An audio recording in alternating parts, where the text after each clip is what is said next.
Hey there guys, it's Silver, your host, and today we are bringing back Silver Tries, and we are taking Battle Brothers for a spin.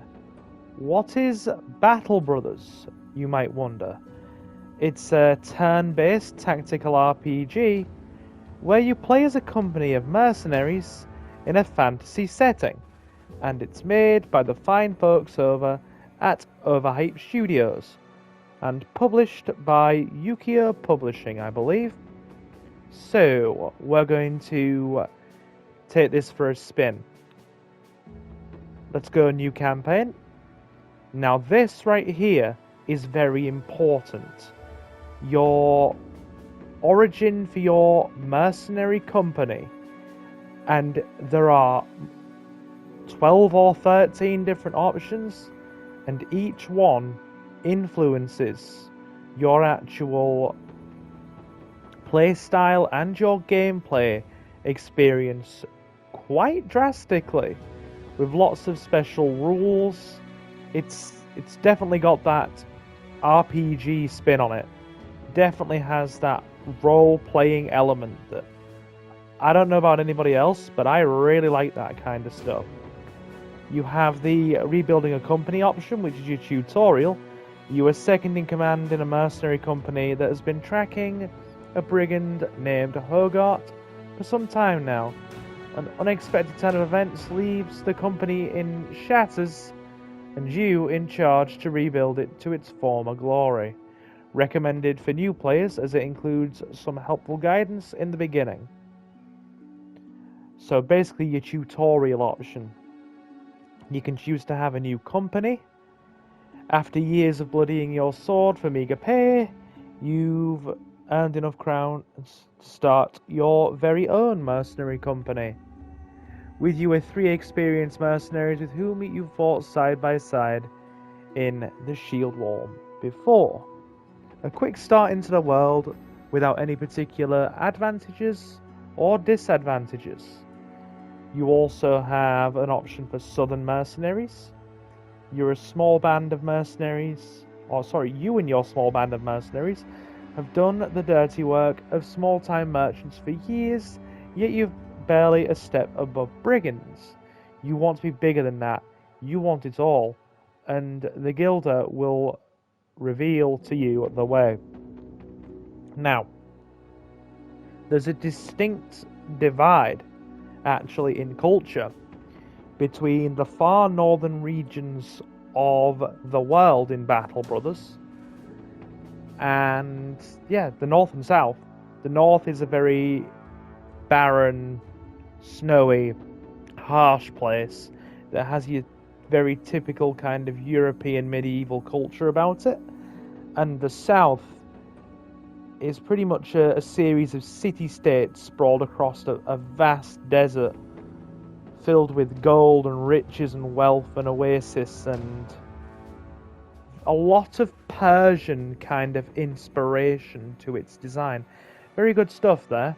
You can pick a trading company and actually be a trading caravan as opposed to, outright warriors.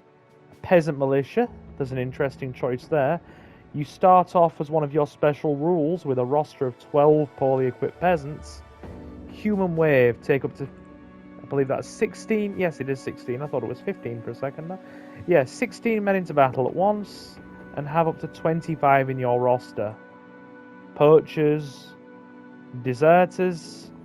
You can play as Northern Raiders, pretty much barbarians from the far northern regions. They have a very interesting player style. Start with 3 experienced barbarians, a bigger chance to get items from slain enemies as loot. Start with bad relations with most human factions. That'll make for a very interesting playthrough, I'm sure.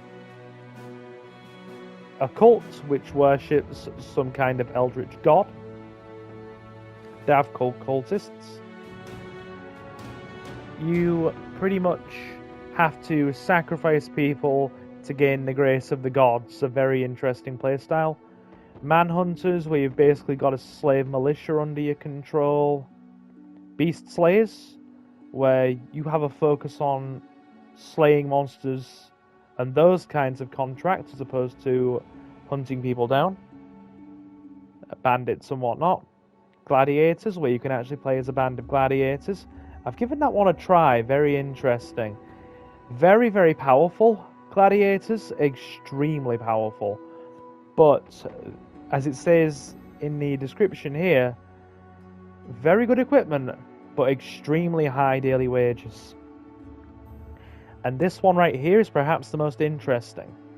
You've been travelling alone for a long time, taking part in tourneys and sparring with young nobles. A hedge knight tall as a tree, you never needed anybody for long. Is it true still? Lone wolf is one of your starting conditions. Start with a single experienced hedge knight and great equipment, but low funds. Elite few, can never have more than 12 men in your roster. Avatar, this is very important. If your hedge knight dies, the campaign ends. So your hedge knight that you start with is pretty much the player character. Already got a full playthrough underway for that. It's going very well, actually. So, for the purpose of this, we are going to start off very simply and just go for a standard new company in the northern regions of the world, just so I can show you folks how this works. Right.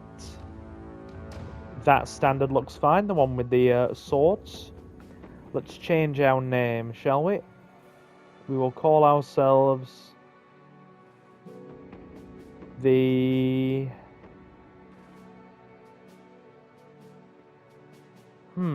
what should we call ourselves? Got it. We will call ourselves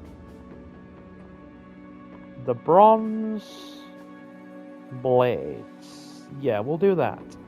The Bronze Blades. Excellent. And as you can see here, a special event will play out towards the end of the game, a late game crisis, and if you can't overcome it, it usually ends up with a game over situation going on.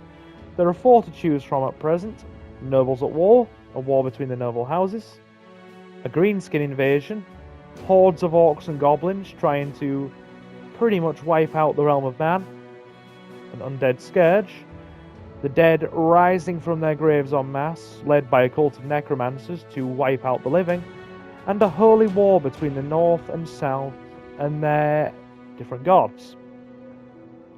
For the purpose of this, we're going to go greenskin invasion. We might change our banner as well.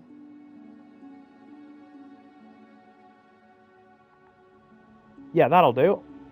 I like the look of that. No, we'll stick with that banner. Economic difficulties going on veteran, and our combat difficulty is staying on beginner for the purpose of this playthrough, purely because the difficulty curve and the actual combat itself in this game is brutal. As you will have seen in the bottom corner earlier on, it even warns you, Battle Brothers is a hard game. Even if you've played similar games before, it's recommended you start on beginner difficulty and play the tutorial. I'm at the point now where I feel comfortable having the economic difficulty on veteran, but I'm not ready to put the combat difficulty up just yet. So we'll put our starting funds on medium, and we'll get into the game and I'll show you how things work. Shall I? Okay, right. Wait for this bad boy to load. It even says in your tip screen there, expect to lose some men. Oh yeah. Oh yeah. The Bronze Blades. You soak in the cool morning air. As the sun slowly rises, so does a new chapter in your life begin.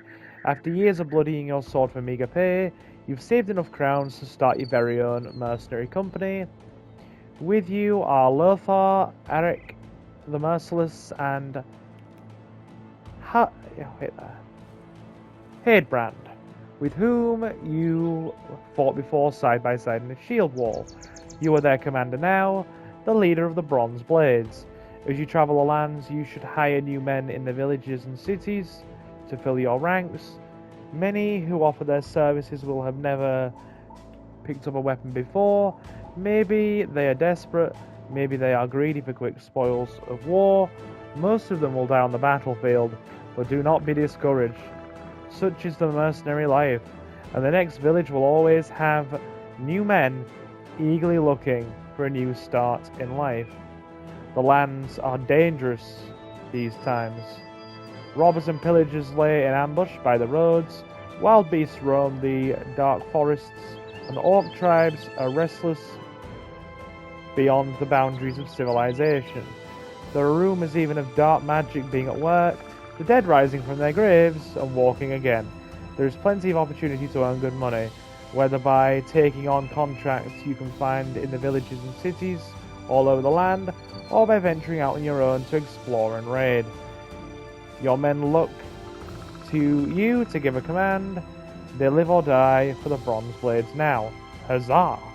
Right, so, as you can see stood here is our little mercenary band. We are starting out right near a town as well. MUCKENMARK. A collection of many smaller settlements spread out over by dry spots in the swampy area to form one modestly sized city. We'll head over there. As you can see, we have an open world map. We've arrived in the town proper. I'll go through this in a second. Let me just zoom out so I can show you the world map at large. All the banners here represent settlements under certain factions. Take note of the different flags. Alrighty. So, look at our relations tab. We are currently unknown and have a neutral standing. 3 noble houses here. House Armsburg, House Grimord, House Krieger. And you also have the 3 southern city-states, the city-state of Kabira, the city of Al-Hazif, and the holy city of Al-Hazred.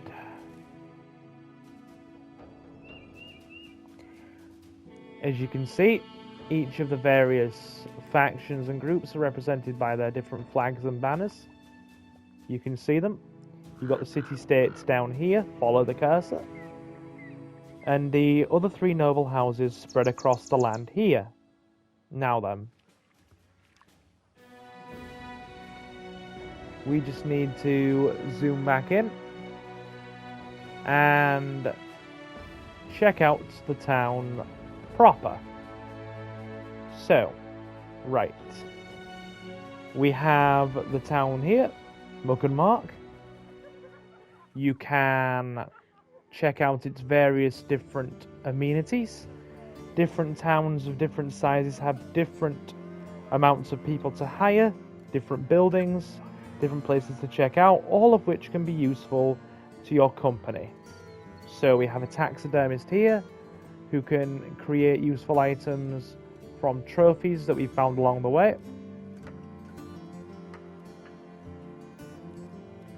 An armorer, a very good one for a beginner's playthrough. Armorer's Workshop is the right place to look for well-made and durable protection. Damaged equipment can also be repaired here for a price. Okay. Temple. They are usually used to heal wounds, and the most important place in any fantasy setting, the tavern. We can come on in here, pay for a round of drinks to get the men's spirits up, and also ask around town for rumours. There are many places out there, long lost and forgotten, that hold great riches. So, this is the town itself. We'll make use of its various amenities later as we travel the world. Let's check out our men, shall we? The lads have basic starting equipment and are all level 1. So you have Lothar, who has a wooden shield, a rugged surcoat which provides reasonable basic defense, a militia spear, and an Akaton cap. Then we have our friend here, Ulrich the Merciless, a woodcutter's axe, another rugged surcoat, and a headscarf. And of course our company archer. Hadebrand or Hadebrand, however you want to pronounce it. Thick tunic, basic defense, light crossbow, and a knife. So I am going to show you the game's core mechanics. You have your various resources to manage here, crowns, which is your money, your provisions, your food supplies to keep the company well fed and with reasonable morale,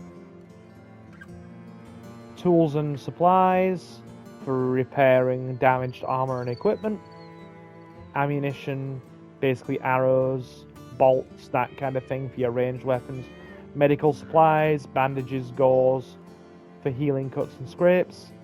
Larger wounds can be healed at your temple. So, I'm going to start by going to hire somebody. Now, like I said, or I might have said already, the kind of people you can hire, if I haven't said this already, then we'll get to it now. If I have, then I apologize. The kind of people you can hire depend on your reputation with a certain settlement itself. If you have good relations with a town, you can hire better people. Obviously, on your sort of standard playthrough, you start with neutral relations. So we have a guy called... Is that Halmar? Is that a silent J, I wonder? It might be. It might be a silent J.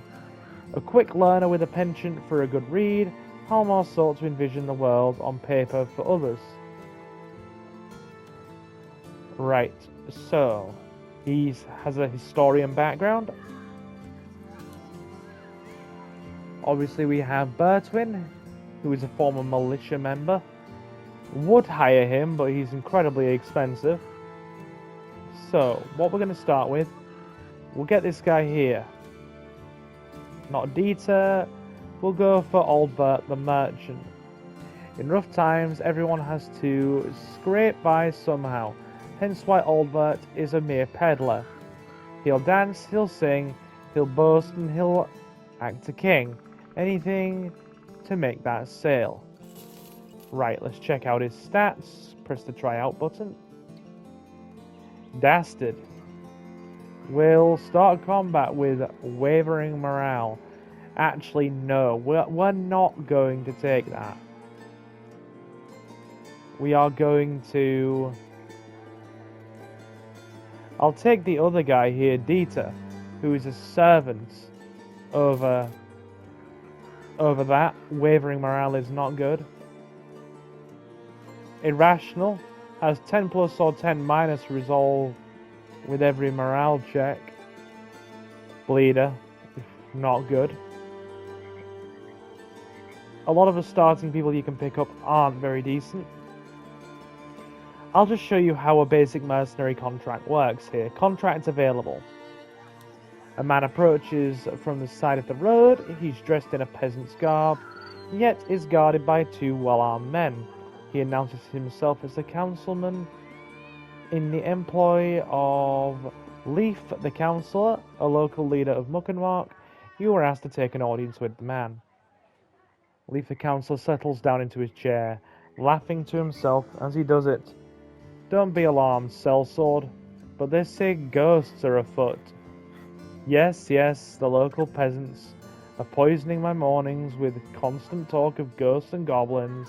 They say that these supposed creatures are turning the cemetery upside down, raiding the graves to enlarge their army, or some such nonsense.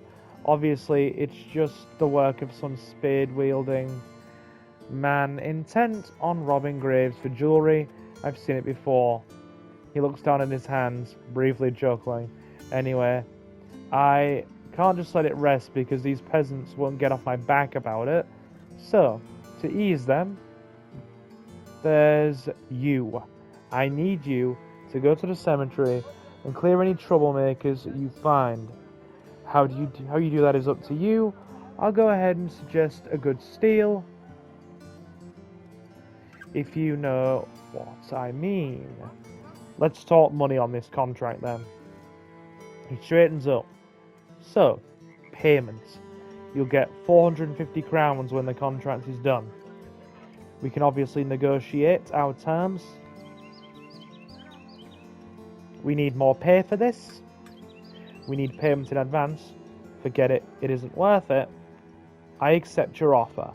Because we're just starting out, we'll take what we can get. I accept the contract. And what I'm going to do, secure the overgrown tombstones, which are located up here.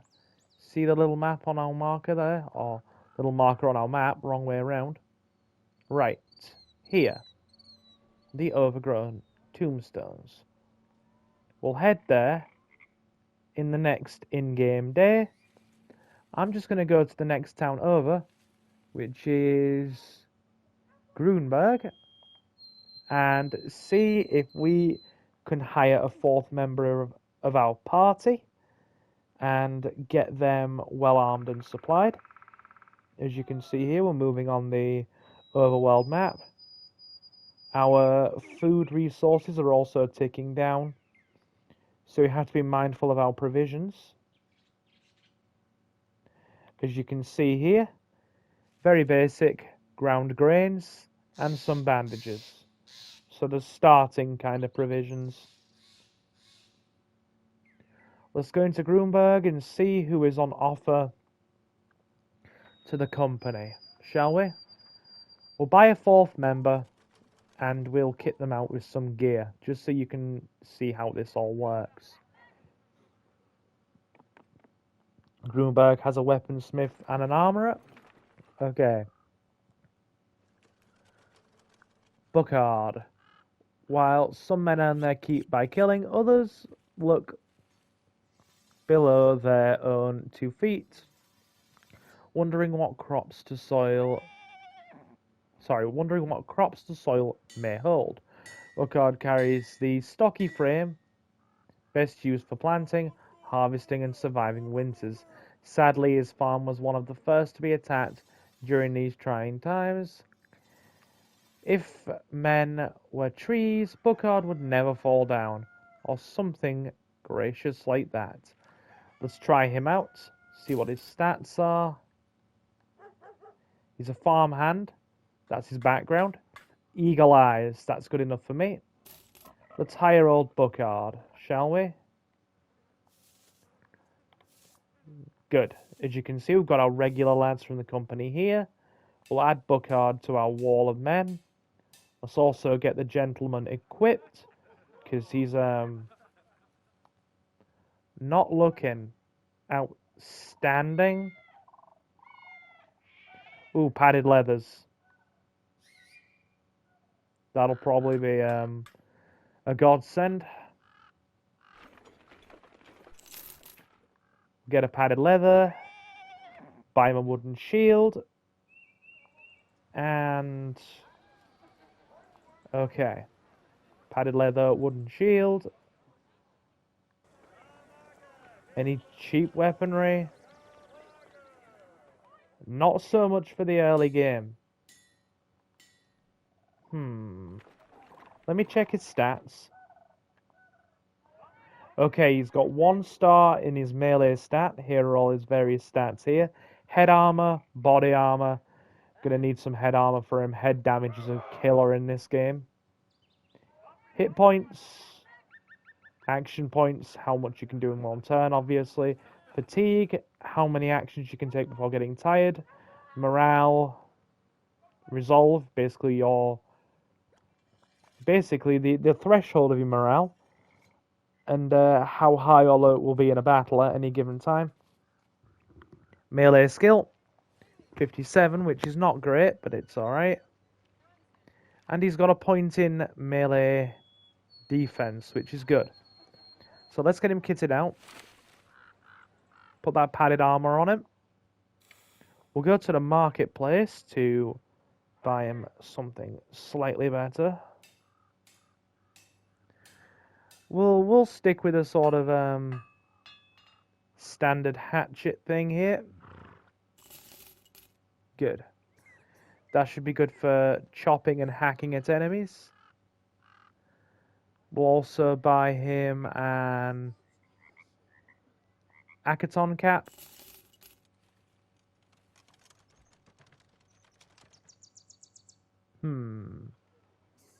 I feel like we're going to need a bit more protection than this for the men. Right. Leather Lamar armor.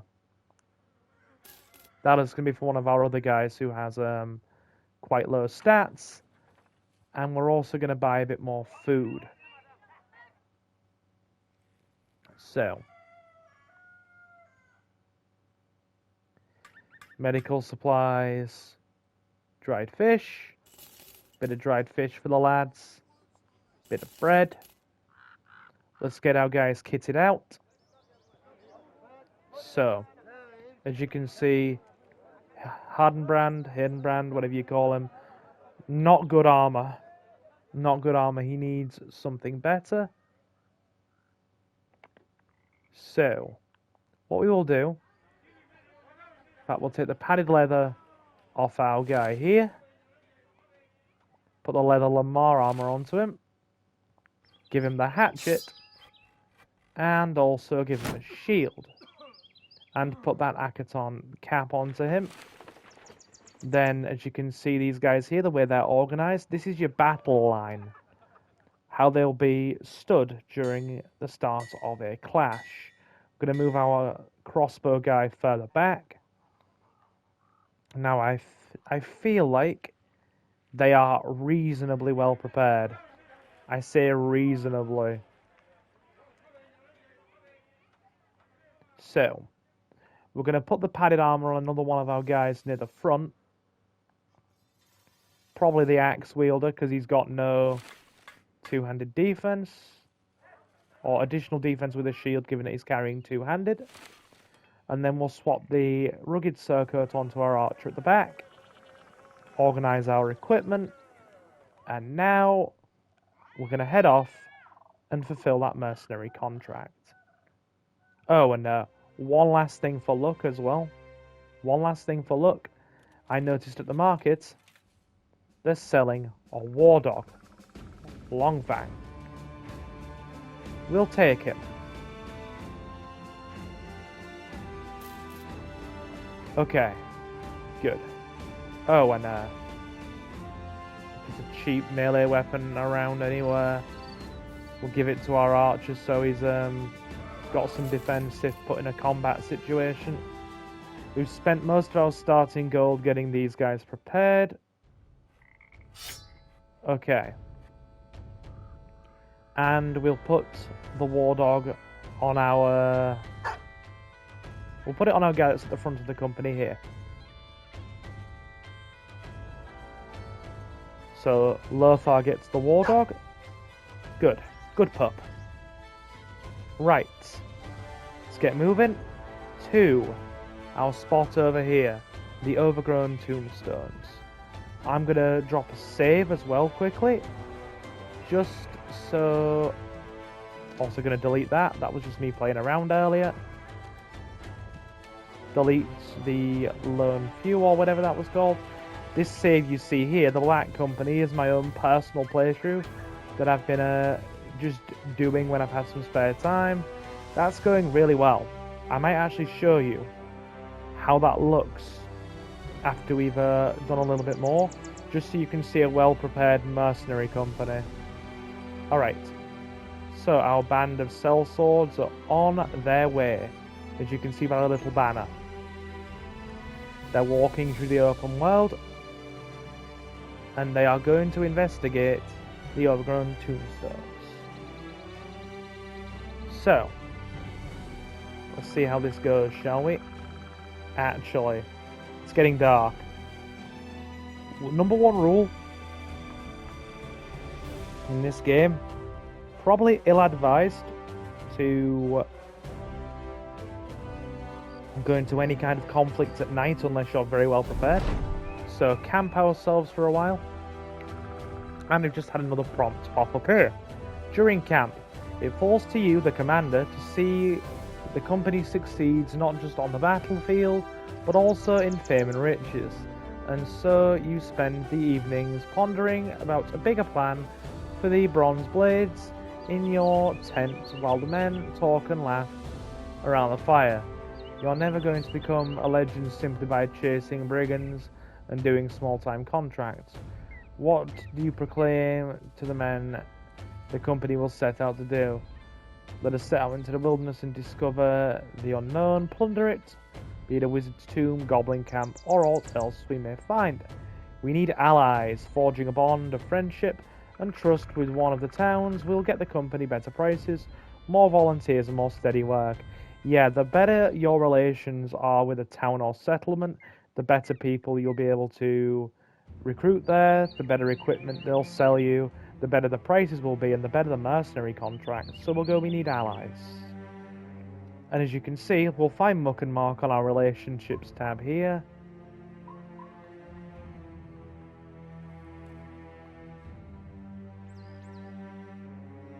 It's not showing up, oddly enough. Anyway, it's fine. Let's get moving along, shall we? Break camp and go to the overgrown tombstones. I'll show you how combat works now that we've done some of the setup. Okay. Here we go. Approaching. As you step through the tombstones, a few voices murmur over the other side of a mausoleum. When you turn the corner, you find a group of men standing over an empty grave. They have an open coffin before them. A few of the men taking jewelry out of it. You order your men to charge. 2 arms. You can't make out who you'll be facing. Attack at your own peril and be prepared to retreat if need be. Engage. Here's hoping our first enemies aren't too tough. Oh my lord, of course they outnumber us significantly. The good thing is, it's just brigand thugs. They are not too tough.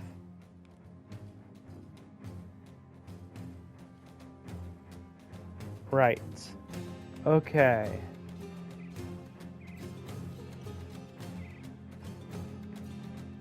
I'm keeping the toolbars up here because it allows us to look over the various enemies and their stats. Okay, so we're out of range to fire our bowmen. They're closing in on us. They do have numbers on their side. I'm honestly worried about this. The numerical advantage does not bode well for us here. Sometimes they can sadly just mob you through sheer numbers, and it ends up being kind of ugly if you're not lucky. Dying is a very core part of this game, oddly. Right. Shield wall. The bandits are moving towards us. Or brigands, sorry.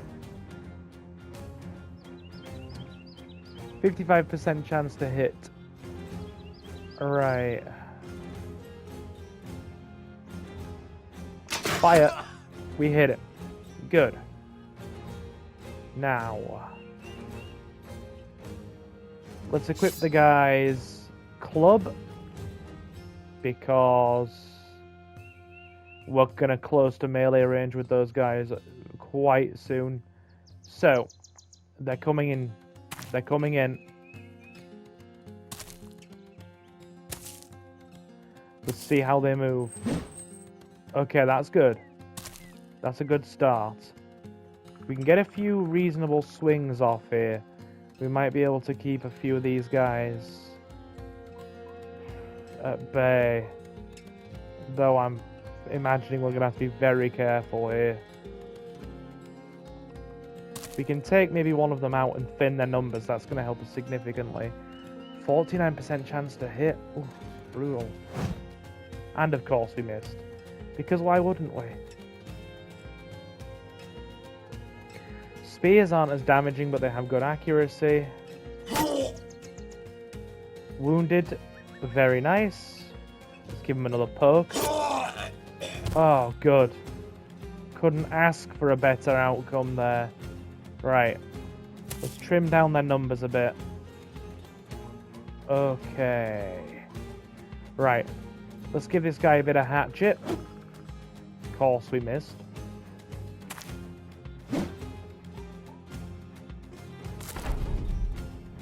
Oh dear.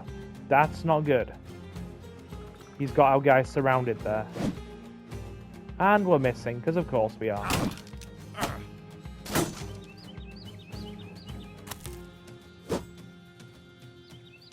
See what I mean? By just the numerical advantage can leave you really hard pressed. Okay. And they keep whiffing nearly everything. It's unreal. Okay. Swing of the axe. We are missing like crazy here. Alright, what do we... How do we do this? Good. That's good. Another one of those and he should be dead, I'm hoping. Hoping. Nope. The good thing is, they've got pretty ooh, our guy took some damage there. A lot of these brigand thugs have terribly low accuracy, so we can play that to our advantage. And every time you take out one of their men, their morale drops, and bandits don't have great morale. So I think, if we are careful, emphasis on careful here, we might have a reasonable shot. I don't want to jinx it. Okay, that's good. Right, we're still doing okay. Not out of this yet. But we're doing alright. He's dead. Good, the morale of these guys is wavering. Excellent. So what we're going to do, we're going to have to support our guy over here. I don't want to unleash the war dog yet, because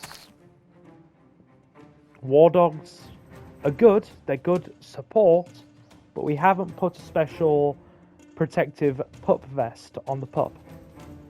And, okay, I'm going to be completely honest. Yes, the war dogs can die in this, obviously, it's a war game. But the sound of them, you know, yelping as they do breaks my heart. I can't. I'm one of those guys that I can't see dogs be hurt in a video game.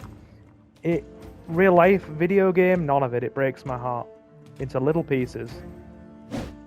Okay. Okay. Hang in there. So yeah, I'm only releasing the war dog when I know we have a solid chance at getting this done.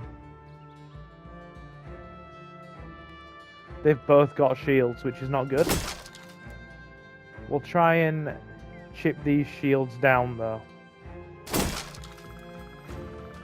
Alright. Bring on the axe, man. Yes!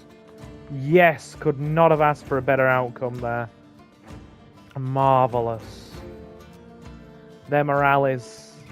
One of them is fleeing. Excellent. They've been so demoralised, one of them's fleeing. Could not have asked for a better outcome. Alright, good. Good, we actually have this situation in hand now. I was getting worried, but I think... Oh no. No, our bowman at the back is gonna have some trouble here, I predict. I do predict. That dude's fleeing. So we might... Gonna have to break this guy's shield. Good, the shield's down. Now we can start slashing away. And also use the axe on this fellow. Oh, yes. Good hit. I'm terribly worried about our frickin' bowman at the back here. We'll see. Okay, that's good. Alright. The guy that tried to flee there, that was demoralized, just got himself killed. So that's actually not too bad. That plays out in our favor again. She needs to keep landing hits. Yes. Yes, good. When the RNG gods are kind. Alright, we're doing alright. We're still in this. Perfect. Get our axeman over here. And finish this with our hatchet wielder. Of course. Right. Buckard, I need you to hit, please. Yes. And we win. Level ups all round as well. Perfect. Take their simple gear.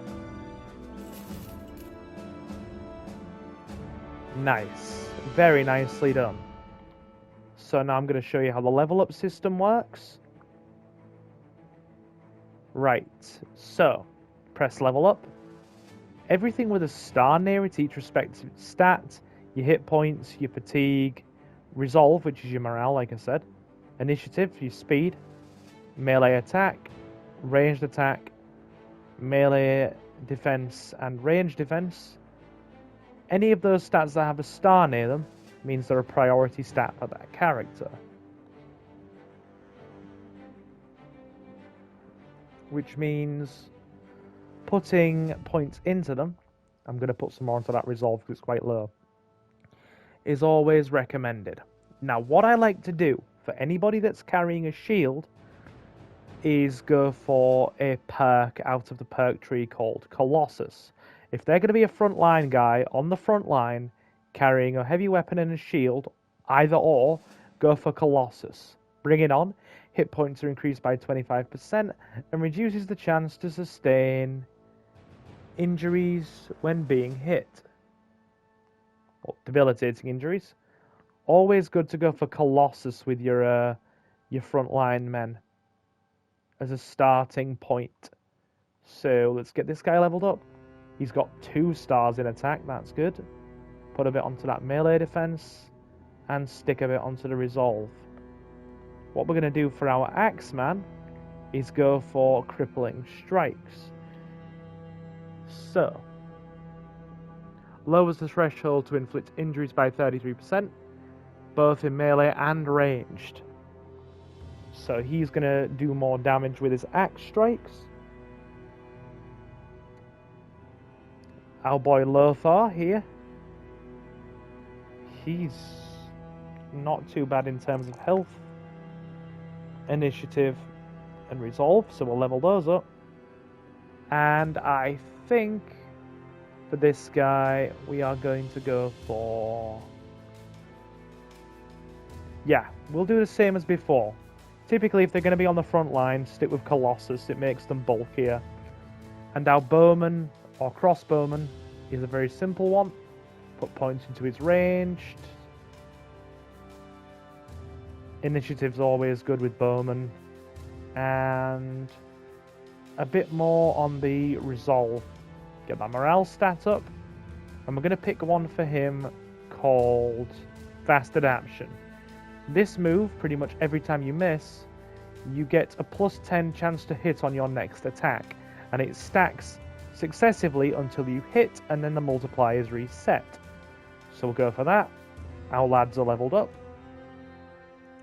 Now we've just got to return to the town and collect our mercenary earnings. And then after we've done that, I reckon that I am going to show you my own little playthrough part, or my own little playthrough that I have been doing for myself, just so you can see what a well-upgraded mercenary company looks like. Leave the councillors talking to one of his men when you return to his room. He parts them and asks you of the task. You report that it is again safe to bury MUCKENMARK's loved ones. Leaf the councillor smiles. Good, good. Your payment. He snaps his fingers and one of the men steps forward, handing you a satchel. Here's 450 crowns in it, as promised. Oh, sorry, there's 450 crowns in it, as promised. And yeah, that's not all you can do. You can also have other different types of mercenary contracts to earn your money, to upgrade your men and your equipment and whatnot. You can also pick up trade goods from marketplaces, such as spices, linens, salt, peat bricks, sorry. These can be sold in various different towns and cities for various amounts of money.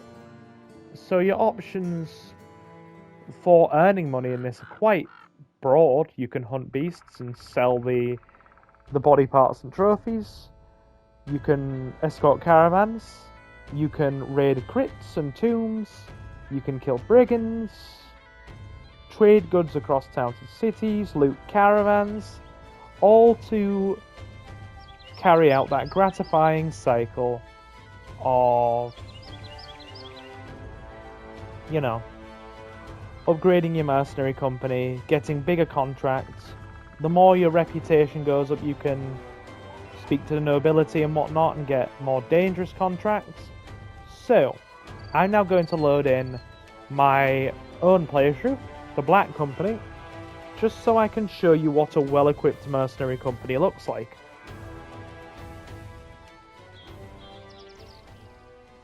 We're a bit further into the game here, as you can see. We're in one of the southern states on a completely different map. See, you have your northern segment up here. We're at one of the city states here, Kabira. We have solid relations with quite a few places.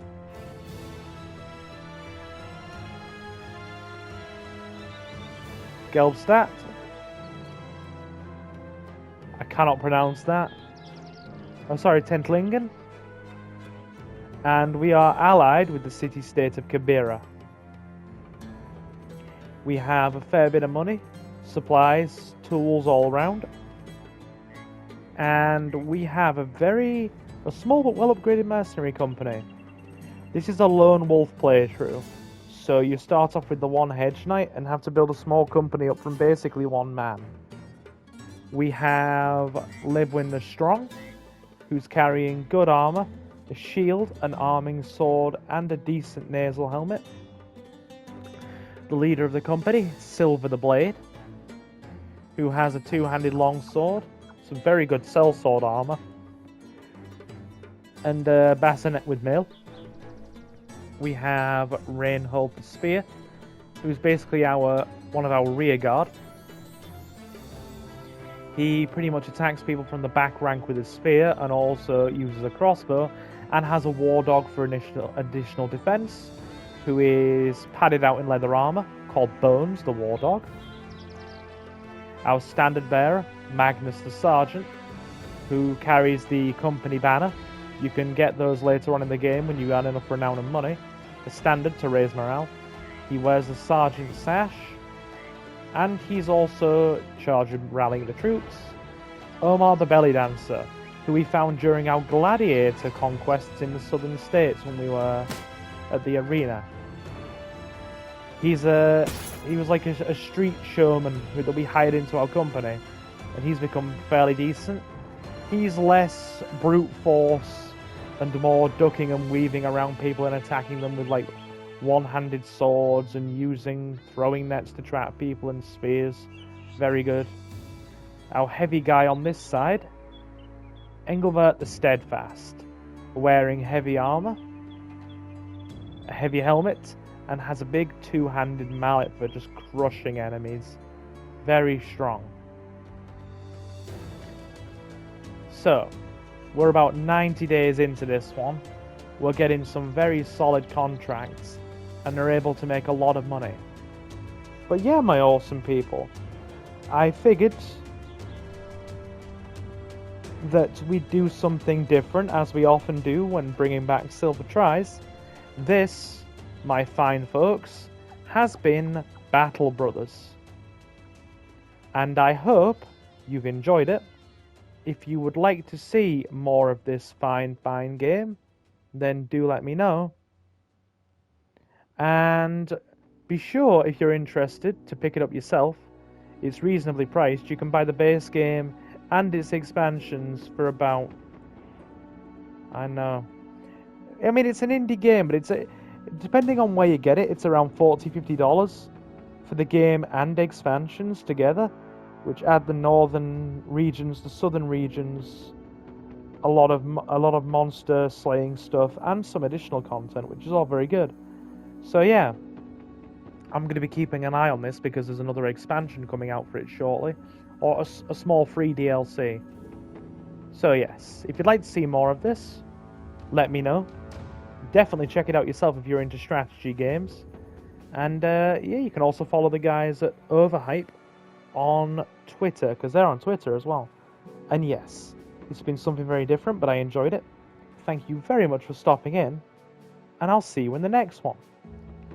So guys, I have been Silver, your host. Have a fantastic morning, afternoon, or night, and I will see you again very soon. Take care, guys.